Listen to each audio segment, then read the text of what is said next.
siin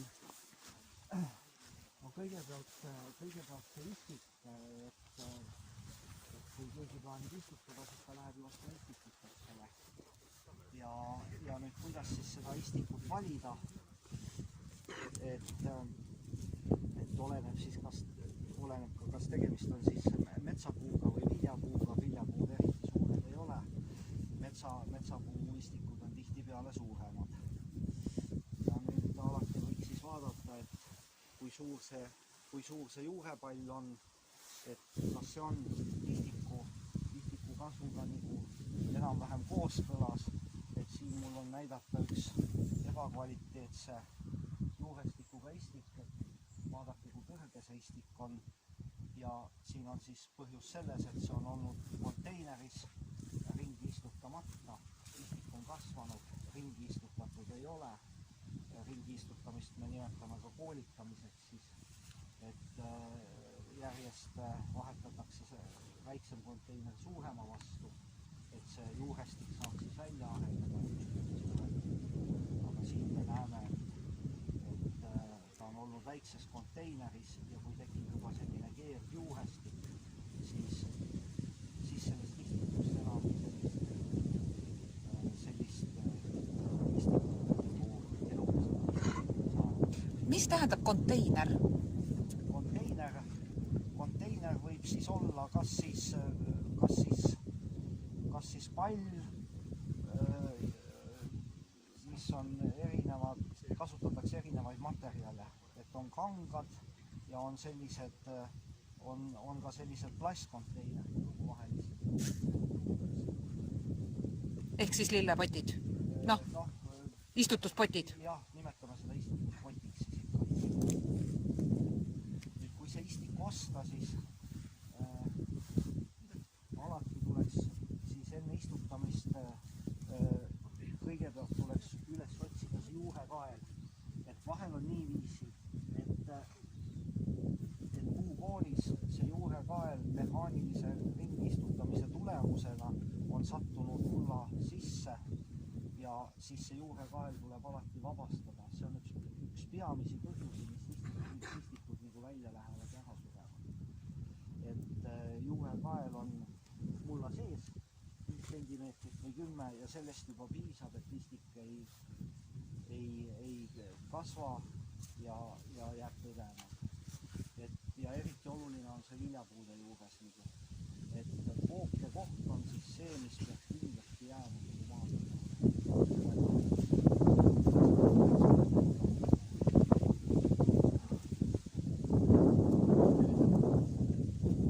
Kui istutamise juurde minna, siis see istutusaugu sügavus, ta peaks, istutusauk peaks olema kaevatud sügavam, kui on see mullapall.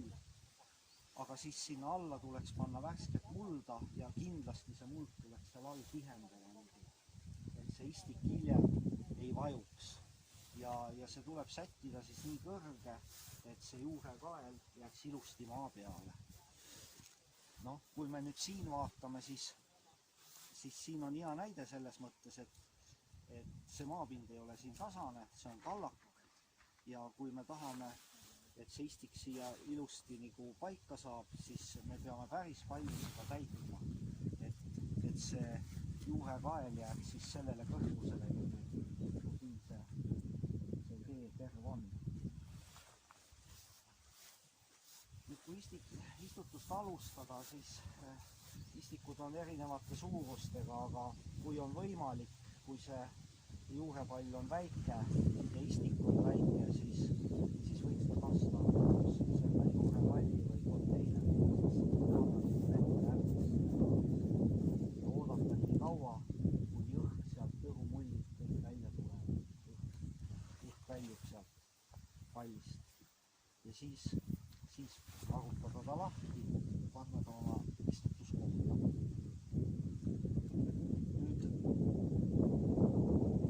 Nüüd istikud vajavad ikkagi päris palju vett selles mõttes, et sa nii palju neid kastad, istutusaegne kastmine on väga oluline. Ja oluline just selles võtmes, et see mullapall saaks veega külla tagastub ja siis need juured saavad hea kontakti mullaga. Kui on ta valmis olnud ja ta võib-olla läbi.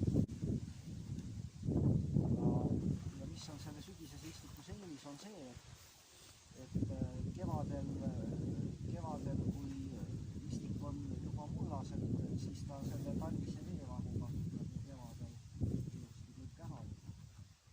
Ta istuda võib-olla läbi kuivanud mullapalli sinna, mida peab kohe kasvama hakkama, aga see talvine veevahu on kevadel juba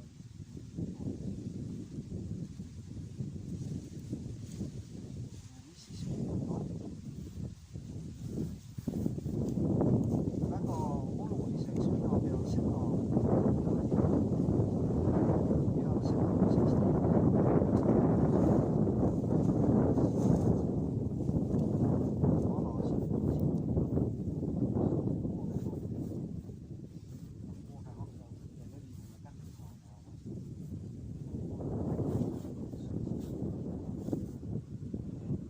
seda, seda, et palavate ilmadega see juurepall ei kuiva läbi, mis on kõige tähtsam aspekt. See multsi paksus võiks olla seal 5-10 sentimeetri kuni 10 sentimeetri. Et aga seda ei panda siis nii, et see juurekaela juures on ta praktiliselt miinimum, aga siis väljapoole see kiht on siis paksem ja see moodustab ka siis ühtlasi sellise istutus või kasvusvalli, et vesi ei valgu ära, see vesi, mis sa puule paned, ei jookse kuhugi minema, aga et ta siis saab seda kasvust kasutada. On olemas ka paljasjuurseid istikuid. Missugused need on? Paljasjuursed istikud on niiviisi, et neid ei ole kasvatatud kuskil konteineris või pallis. Need kasvavad avamaal ja kaevatakse sealt siis üles ja müüdaksegi niiviisi, siis neid nimetataksegi paljasjuurseteks. Aga ka paljasjuursete istikutega on niiviisi, et neid tuleb tekiks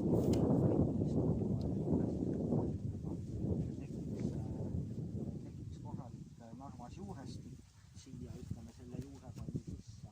Et kui nüüd teda ei poolitata, siis on niiviisi, et see juurestik läheb järjest laiemaks ja välja kaevamisega lõhutakse suur osa juurestikku, narmas juurestikku jääb siia puu lähedale vähe ja see pidurdab puu kasvu või viia puu kukkuni, kui sellise istikust saab. Aga praegu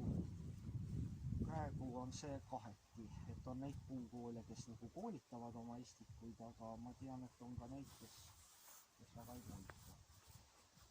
Paljasjuurseid istikuid on enamalt jaolt, pakutakse hekitaimi, siis pakutakse metsataimed, kõik kuused, männid, need on kõik paljasjuursed. Aga on hekitaimed ka ja ega muid vist ei olegi. Ülejäänud on, võib olla viljapuud ka, mis võivad paljasjuursed olla. Aga muidu enamalt jaolt on nad kõik konteinertaimed ikkagi.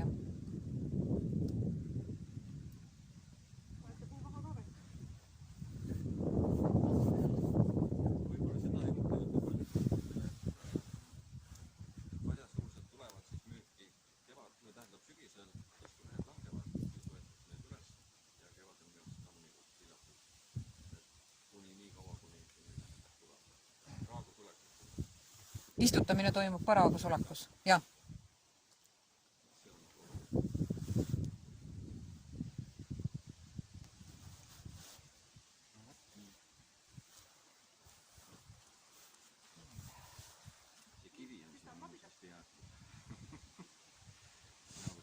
Suur istik tegelikult on välja kaevatud paljuks istutamiseks, et siis võib-olla enne kui temaga toimetama hakata, tegelikult mina soovitaks selle istutuspallini kui väga kasvada. Just sellepärast, et võib-olla see pall siis püsib paremini koos, eriti kui on tegemist suuremate puudega ja mida raske nagu liigutada, et siis sa seal istutusaugus võib-olla seda enam, sul on väga raske taga nagu toimetada. Aga et see pall kindlamini koos püsiks, võtad, kastad ta läbi, siis istutusaugu servas võtad selle pallimiskanga ära ja saad ta niiviisi sinna istutusauku, et ta ei lagune laiali.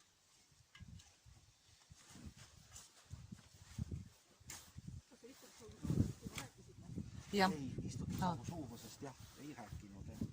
Istutusauk võiks olla siis diameetri 2 korda suurem kui on istutuspall. Aga praegu tundubki natuke selline mõttetu töö, kaevati suurem auk ja nüüd visatakse jälle mulda täis. Aga nüüd Siuke kilplase töö tundub olevat. Aga vahel on niiviisi, et see pinnas võib-olla ei ole istutuseks väga sobiv. Tihti. Ja eriti linnades on vahel niiviisi, et tegelikult tuleb sealt vastu ehituspõdi ja trahv. Et siis on vaja ju mulda, istutusmuld tuua juurde ja siis peabki see auk ikkagi olema istutusauk. Suurem. Kindlasti suurem kohe, et see istutusaugu saaks täita istutusmullaga.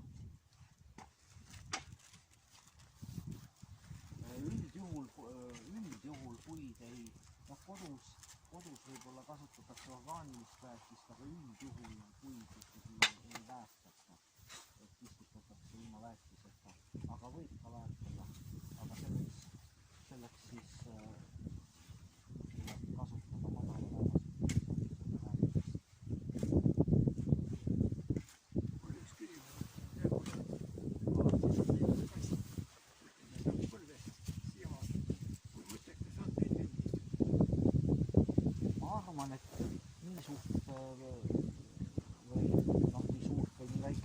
Seda ikkagi saab ringi istutada. Aga siis tuleks vaadata võib-olla, kaevata, ütleme, sellise diameetriga nagu ta lahti sealt ja siis võib-olla ühte vaadata, et kui palju seda juurest sellega nagu läbi kaevab. Et aga siis ikkagi kastmine on väga oluline peale seda ringi.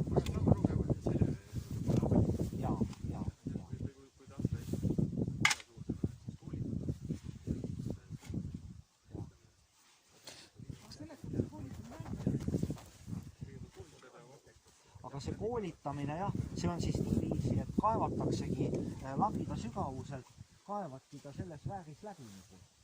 Ja siis võid seda läbikaevatud osa, sinna võid vett valada ja kasta ja kui see juurestik on tal läbi lõigatud, need pikad juured, siis ta hakkab kasvatama siia lähemale, kasvatama Narvas juurestik.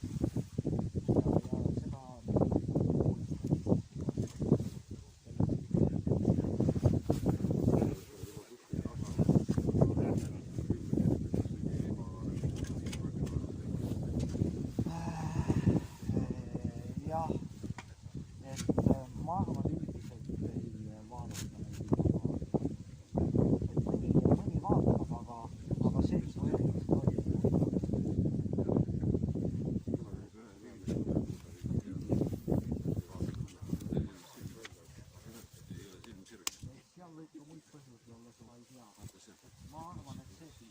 seda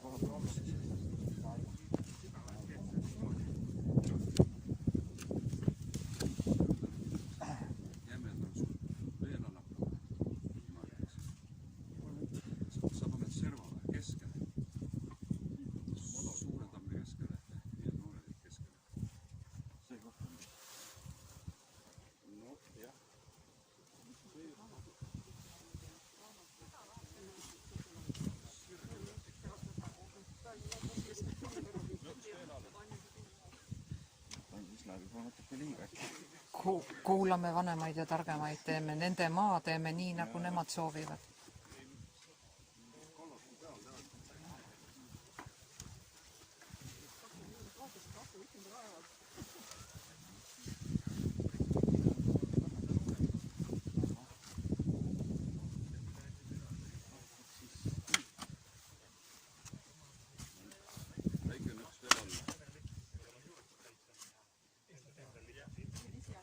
Hästi kaevatud.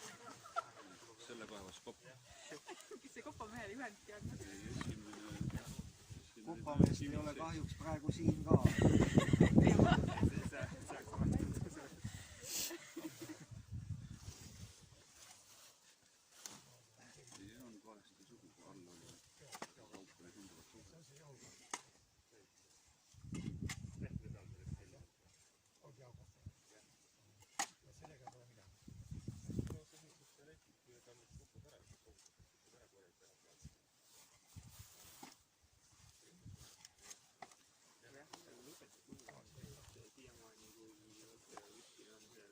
Ja noh, kastmisega, kui see kastmisega tihendab ka selle mulla sellisel viisil nagu ära, et tekib selline püsib seal nii nagu saab ka sinna mulga paneb. Sinna poole on jah.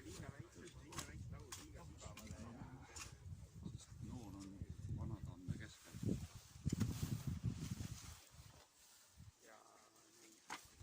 Tiit, räägi nii kaua istutud lõikusest siin aega täita.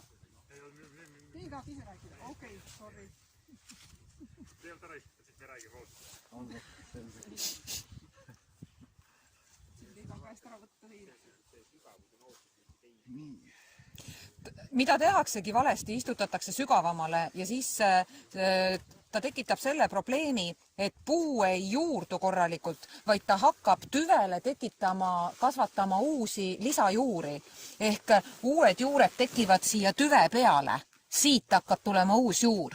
Et kui sa istutad ta sügavamale ja siis puu ei saagi minna sügavamale, vaid ta näeb vaeva oma nende uute lisajuurte kasvatamisega ja siis ma olen mitmeid kordi nagu käinud kodude juures ja siis puu täiesti kõigub. Ta ei ole nagu maasse sügavale läinud. Mis see koht on, siis peab nagu maapinda jääma, mitte siit veel sügavamas. See juurepall võetakse lahti, siis kohe nähtub, kus on see juurekael. Juurekael on siis see koht, kus hakkab kasvama esimene juur.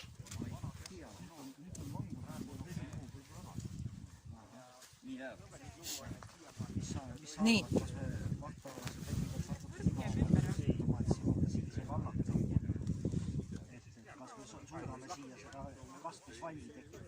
Vihma vesi mahub seda muldatust ära.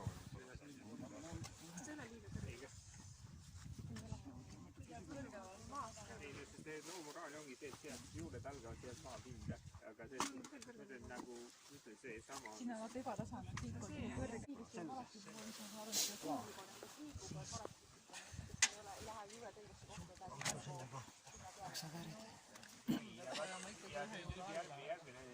Sa ei pruugi, kui sa liida portiiki koht on see, et nüüd peaks sellest lahti. Aga ära ei võta. Jah, no mõtle, täpselt. Jaa, aga siin pidanud hakkama eile kasvama. Sellest me rääkisime. Eile sa oled ka maha maganud. Et vaatame, et kas juurekael on nagu... Nüüd kontrollitakse juurekaela. Siin praegu me näeme, et oleme jõudnud juurekaelani. Et on see juurekaela paksend ja sellisesse kõrgusesse siis ta võib jääda. Et kas me peaksime keerama seda istikut kuidagi äkki niipidi või ei pea. Et praegu on see võra on praegu nagu no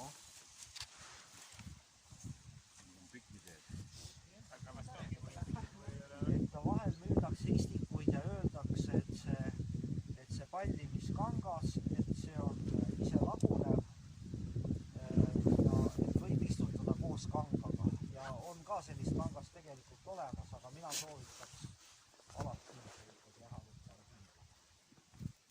Mitte kunagi istutada selle pakkimiskangaga.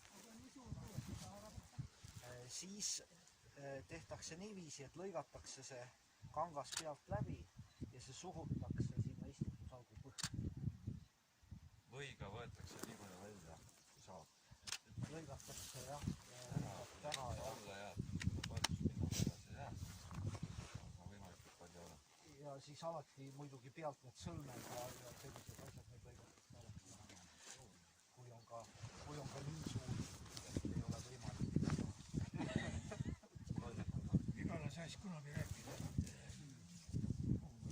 Peame küll. Aga suht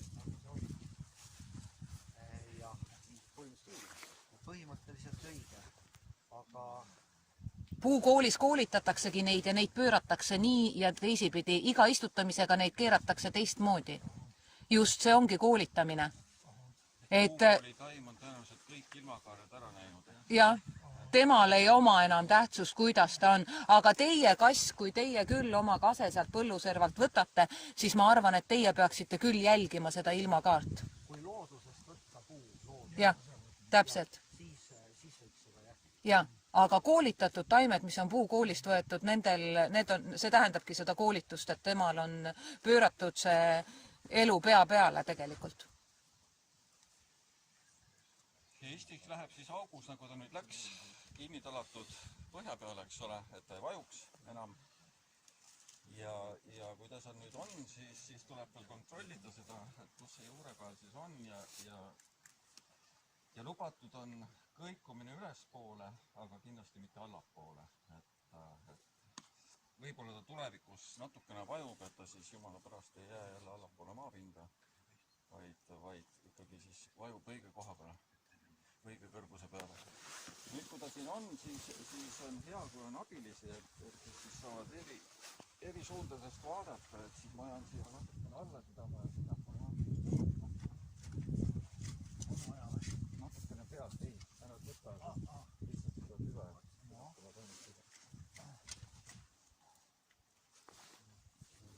Nüüd jälle vaadata, et ta jääb sõna vähemalt siin.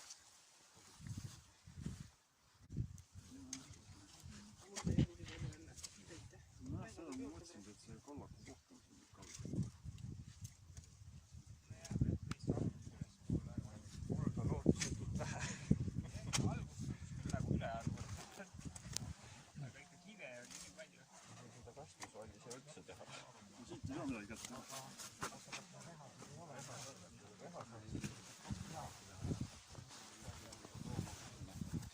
Tegelikult seda mätast